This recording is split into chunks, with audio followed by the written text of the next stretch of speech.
بسم اللہ الرحمن الرحیم۔ بہن کی شادی کو 6 سال ہو گئے ہیں۔ میں کبھی بھی اس کے گھر نہیں گیا۔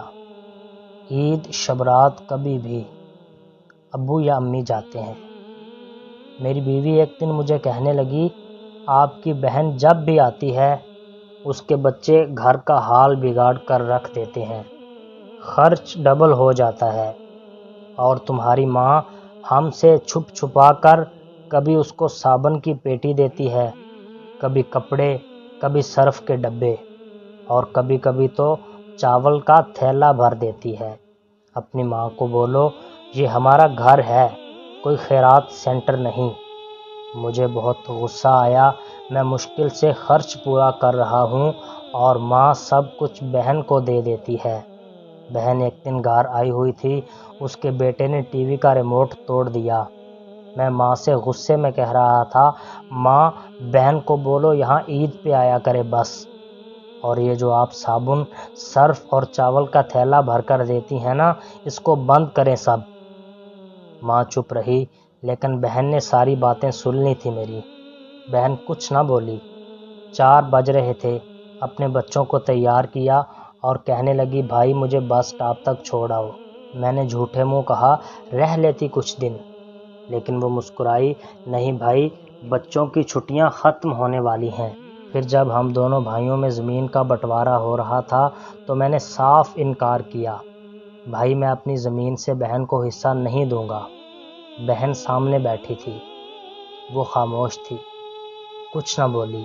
ماں نے کہا، بیٹے کا بھی حق بنتا ہے، لیکن میں نے گالی دے کر کہا، کچھ بھی ہو جائے میں بہن کو حصہ نہیں دوں گا۔ میری بیوی بھی بہن کو برا بھلا کہنے لگی۔ وہ بیچاری خاموش تھی۔ بڑا بھائی علیحدہ ہو گیا کچھ وقت کے بعد۔ میرے بڑے بیٹے کو ٹی بی ہو گئی۔ میرے پاس اس کا علاج کروانے کے پیسے نہیں تھے۔ بہت پریشان تھا میں۔ قرض بھی لے لیا تھا 1 لاکھ روپیہ۔ بھوک سر پہ تھی۔ میں بہت پریشان تھا، کمرے میں اکیلا بیٹھا تھا تو شاید رو رہا تھا۔ اس وقت وہی بہن گھر آ گئی۔ میں نے غصے سے بولا، اب یہ آ گئی ہے منحوس۔ میں نے بیوی کو کہا، کچھ تیار کرو بہن کے لیے۔ بیوی میرے پاس آئی، کوئی ضرورت نہیں گوشت یا بریانی پکانے کی اس کے لیے۔ پھر 1 گھنٹے بعد وہ میرے پاس آئی، بھائی پریشان ہو؟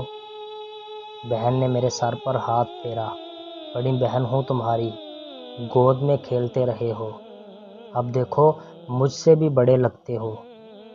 پھر میرے قریب آئی، اپنے پرس سے سونے کے کنگن نکالے، میرے ہاتھ میں رکھے آہستہ سے بولی، پاگل تو ایویں پریشان ہوتا ہے۔ بچے اسکول تھے، میں نے سوچا دوڑتے دوڑتے بھائی سے مل آؤں، یہ کنگن بیچ کر اپنا خرچہ، اپنے بیٹے کا علاج کروا۔ شکل تو دیکھ ذرا، کیا حالت بنا رکھی ہے تم نے۔ میں خاموش تھا، بہن کی طرف دیکھے جا رہا تھا۔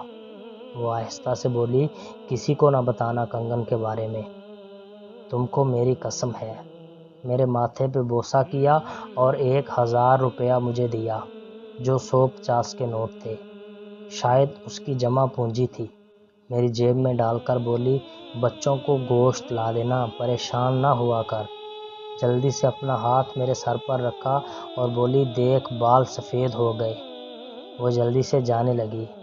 اس کے پیروں کی طرف میں نے دیکھا، ٹوٹی ہوئی جوتی پہنی ہوئی تھی، پرانا سا دوپٹہ اوڑھا ہوا تھا۔